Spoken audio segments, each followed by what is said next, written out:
सबको प्रभु यीशु मसीह के नाम में जय मसीह की। दोस्तों, उम्मीद करता हूं कि आप सब ठीक हैं और बिल्कुल सुरक्षित हैं।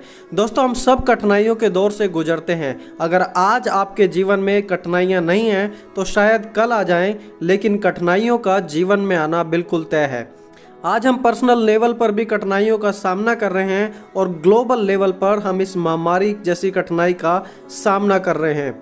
अचानक ही नौकरी चली जाती है, कोई मर जाता है, अकेलापन, तलाक, शादी में परेशानियां, टेंशन, बीमारी, ये सब कठिनाइयां कई बार लोगों को रात को सोने तक भी नहीं देती और पूरे जीवन में अशांति फैला देती है। कठिनाइयां हर व्यक्ति के जीवन में आती हैं, कुछ थोड़े समय के लिए और कुछ सालों तक बनी रहती हैं। इसलिए आज ये वीडियो हर एक विश्वासी के लिए है जो शायद आज इसे देखकर अपना जीवन बदल पाए। इस संदेश में हम चर्चा करेंगे कि कठिनाइयों के समय हमें क्या करना है और कैसे हम इन कठिनाइयों पर विजय प्राप्त कर सकते हैं।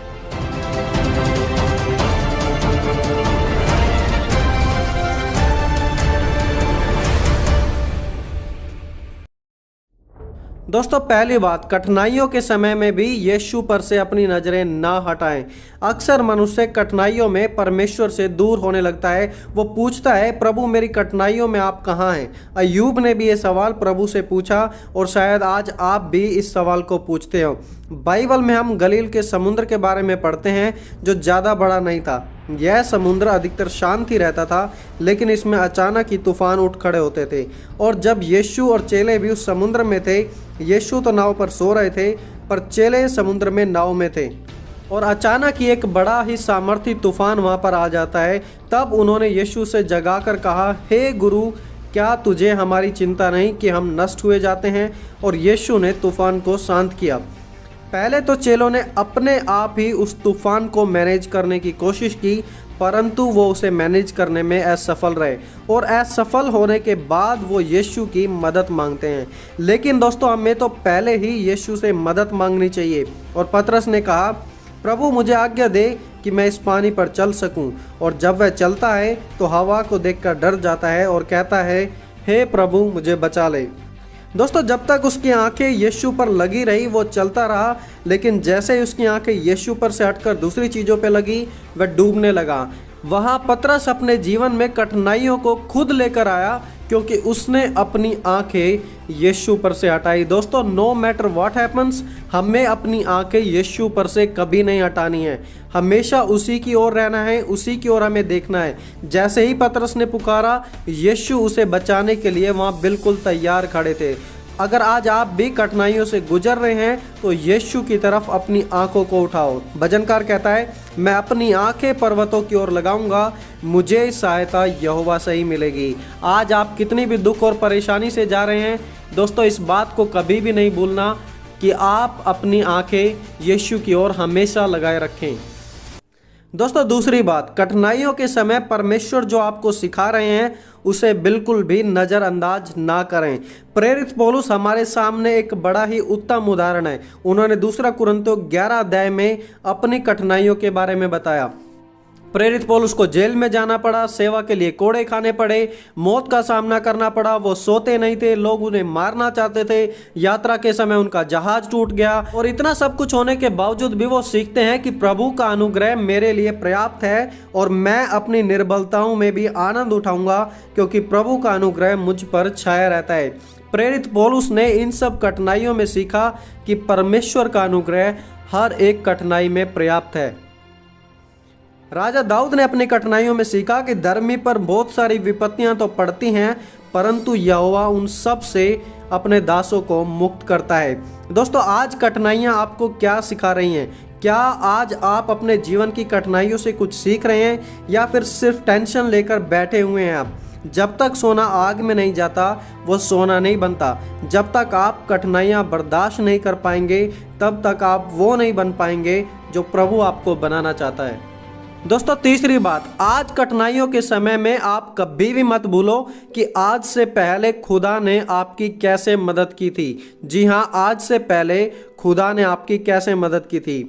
लिखा है, और याद रख कि तेरा परमेश्वर यहोवा उन 40 वर्षों में तुझे सारे जंगल के मार्ग में से इसलिए ले आया कि वह तुझे नम्र बनाए और यह जान ले कि तेरे मन में क्या है। और कि तू उसकी आज्ञाओं का पालन करेगा या नहीं करेगा। दोस्तों, हम निर्गमन और व्यवस्था विवरण की किताब में पढ़ते हैं कि परमेश्वर इजरायलियों को बार बार याद दिलाता था कि मैं तुम्हें कैसे बचा कर लेके आया हूं। परमेश्वर कहता है, तू याद रखना कि तू मिस्र में दास था, लेकिन तेरा परमेश्वर यहोवा तुझे वहां से छुड़ा ले आए। परमेश्वर याद दिला रहा है कि मैं वही परमेश्वर हूं जिसने तुम्हारे लिए लाल समुद्र को 2 भाग कर दिया था, आकाश से मन्ना बरसा दी थी, रात को चलने के लिए रोशनी दी थी, बंजर जमीन में तुम्हारे लिए पानी भी दिया था, अपने हाथों से लिखी हुई 10 आज्ञाएं भी दी थी, और सबसे बड़ी बात कि मैंने तुम लोगों को अपनी महिमा भी दिखाई थी। और राजा दाऊद लिखते हैं, मैं परमेश्वर को याद करके कराता रहता हूं, मैं चिंता करके मूर्छित हो चला। दाऊद परमेश्वर को याद करता था कि पहले परमेश्वर उसके जीवन में क्या कार्य कर चुका है। दोस्तों, यदि आज आप कठिनाइयों के दौर से गुजर रहे हैं तो जस्ट 2 मिनट लें। आप 2 मिनट लेकर आप सोचिए कि पिछली बार जब आपके जीवन में कठिनाइयां आई थी तब परमेश्वर ने आपकी कैसे सहायता की थी, परमेश्वर ने आपको कैसे निकाला था। परमेश्वर आज कल और युगानुयुग एक समान है। वो आज भी आपको इस कठिनाई, इस समस्या से निकालने के योग्य है। वो आपको अनाथ नहीं छोड़ेगा, आपकी मदद जरूर करेगा। दोस्तों, चौथी बात, कठिनाइयों के दौर में अपने विश्वास को त्याग न दें, बल्कि प्रभु के वादों में बने रहें।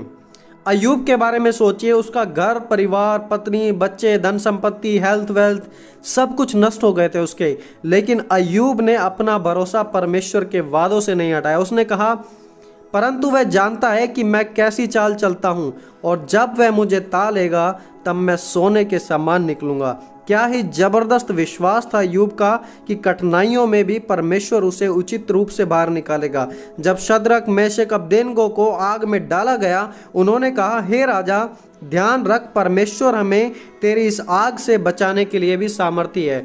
दोस्तों, यह है विश्वास, परमेश्वर में विश्वास और उसके वादों में विश्वास। धर्मी जन विश्वास से ही जीवित रहेगा। बाइबल में लिखा है, just shall live by faith. कठिनाइयां प्रभु से मुड़ने का समय नहीं है, लेकिन कठिनाइयों को दिखाने का समय है कि मेरा विश्वास तुझसे बड़ा है, मैं जीतूंगा, मैं यीशु के नाम में जरूर जीतूंगा। दोस्तों, 5वीं बात, कठिनाइयों के समय में भी प्रभु की आराधना और उपासना करें। जब पौलुस और सिलास जेल में थे, वे दोनों वहां बैठकर प्रार्थना और आराधना कर रहे थे। क्या आप इमेजिन कर सकते हैं कि जेल में बैठकर आराधना करना? हम तो आज पुलिस को ही देखकर डर जाते हैं, लेकिन वो जेल में बैठकर भी आराधना कर रहे थे। हबक्कुक भविष्यवक्ता ने कहा, चाहे अंजीर के वृक्षों में फूल ना लगे, चाहे जलपाई के वृक्ष से धोखा पाया जाए और खेतों में अन्न ना उपजे, चाहे भेड़शालाओं में भेड़ बकरियां ना रहें, चाहे कुछ भी हो जाए, तो भी मैं यहोवा के कारण आनंदित और मगन रहूंगा और अपने परमेश्वर उद्धारकर्ता के द्वारा अति प्रसन्न रहूंगा। तो आज आप जहां भी हैं, अपनी कठिनाइयों में परमेश्वर की आराधना करें। कोई कठिनाई ऐसी नहीं है जिस पर प्रभु जय ना प्राप्त कर सके। दोस्तों, प्रभु ने कहा कि निराश ना हो, मैंने संसार पर विजय प्राप्त कर ली है। और कठिनाइयों में हमेशा ध्यान रखें कि हमेशा हमें अपनी नजरें यीशु की ओर लगाए रखनी है। कठिनाइयों के समय सीखें जो परमेश्वर आपको सिखाना चाहता है। ना भूलें कि आज से पहले परमेश्वर ने आपकी कैसे मदद की थी, और कठिनाइयों के दौर में भी उसके वादों में बने रहें। और नो मैटर व्हाट हैपन्स, कितनी भी कठिनाइयां आए, वहां भी प्रभु की आराधना करें। दोस्तों, मेरी प्रार्थना रहेगी हर व्यक्ति जो आज इस संदेश को सुनता है एक नया बल और सामर्थ्य पाए। हम सब प्रभु में विजयी हैं। तो दोस्तों, आज इस वीडियो में इतना ही। वीडियो से कुछ मदद मिली हो तो इसे जरूर लाइक करें और जरूरतमंदों के साथ जरूर शेयर करें। क्या पता कब, कहां, कैसे किसका जीवन बचाया जाए। और हाँ दोस्तों, बाइबल और मसीहत पर आधारित और वीडियो देखने के लिए आप हमारे चैनल को जरूर सब्सक्राइब करें। दोस्तों, प्रभु आप सभी को आशीष दे। सभी को जय मसीह की।